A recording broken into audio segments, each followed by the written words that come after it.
৩১,০০০ কোটি টাকার প্রস্তাবিত নতুন ওল্ড ট্রাফোর্ড স্টেডিয়াম ঘিরে ইংল্যান্ড ফুটবলে আমূল পরিবর্তনের আভাস ম্যানচেস্টার ইউনাইটেডের। স্টেডিয়ামে পার্সোনাল সিট লাইসেন্স পেতে সমর্থকদের গুনতে হবে ৪,০০০ পাউন্ড করে। তাতে মিলবে আগামী ৩০ বছর টিকিট পাওয়ার অগ্রাধিকার। ইংল্যান্ডের সবচেয়ে বড় স্টেডিয়াম তৈরির ঘোষণা দিয়ে আলোচিত হয়েছিল ম্যানচেস্টার ইউনাইটেড। এবার সেই স্টেডিয়ামের নির্মাণ ব্যয় তুলতে বদলে ফেলছে ক্লাবের প্রায় ১৫০ বছরের ঐতিহ্য। আয় বাড়াতে ওল্ড ট্র্যাফোর্ডে বর্তমান স্টেডিয়ামের ঠিক পাশেই ১,০০,০০০ আসনের বিশালাকৃতির স্টেডিয়াম নির্মাণ করতে চলেছে ম্যান ইউ। তবে তার আগে করতে হবে বিনিয়োগ। স্টেডিয়াম নির্মাণে ব্যয় হবে ২ বিলিয়ন পাউন্ড। স্পন্সর আর ক্লাবের তহবিল থেকে বিনিয়োগের পাশাপাশি সমর্থকদের কাছ থেকেও অর্থ তুলতে চায় রেড ডেভিলস। প্রিমিয়ার লিগ ইতিহাসে হোম ভেন্যুর ম্যাচ ডে আয়ে সবাইকে টেক্কা দিয়েছে man you.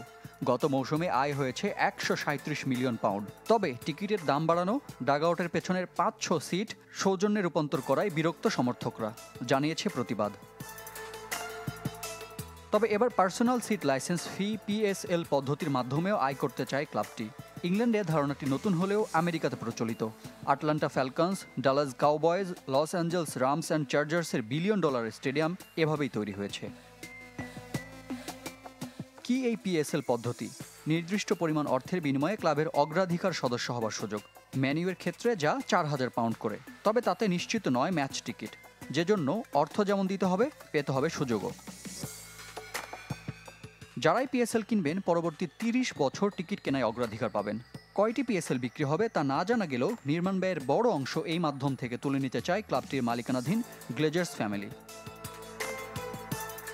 Faustus and পার্টনারদের design করা স্টেডিয়াম প্রকল্প থেকে ইংল্যান্ডের অর্থনীতিতে বার্ষিক ৭.২ বিলিয়ন পাউন্ড আয়ের পাশাপাশি ৯২,০০০ নতুন কর্মসংস্থানের প্রত্যাশা ক্লাব কর্তৃপক্ষের। ২০৩১-৩২ সিজনে এই স্টেডিয়ামে খেলা গড়ানোর কথা। ক্লাব কর্তৃপক্ষের চোখ ২০৩৫ নারী বিশ্বকাপ ফাইনাল আয়োজনে। রিফাত হোসেন, চ্যানেল 24।